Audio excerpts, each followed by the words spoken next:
ભરૂચના હાંસોટના કટોપુર ગામ નજીક દરિયામાં કન્ટેનર તણાઈને આવતા દોડધામ મચી જવા પામી હતી।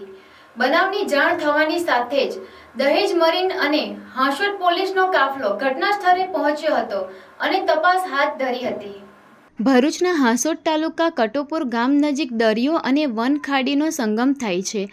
આ ખાડીના પાણીમાં દરિયામાંથી તણાઈ આવેલ મોટું કન્ટેનર નજરે પડ્યું હતું, જેના પગલે ગ્રામજનોમાં કુતૂહલ ફેલાયું હતું। આસપાસના ઝીંગા તળાવમાં કામ કરતા કામદારો દ્વારા તેને બાંધવાનો પ્રયાસ કરવામાં આવ્યો હતો।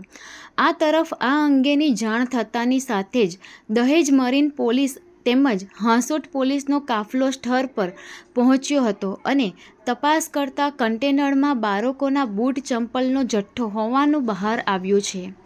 પોલીસ દ્વારા આ અંગે કસ્ટમ વિભાગને પણ જાણ કરવામાં આવી છે। આ મામલે કસ્ટમ વિભાગ દ્વારા વધુ તપાસ શરૂ કરવામાં આવી છે। દરિયામાં મોટી ભરતી સમયે કોઈ શિપમાંથી કન્ટેનર પડી ગયું હોય તેવું પ્રાથમિક અનુમાન લગાવવામાં આવી રહ્યું છે।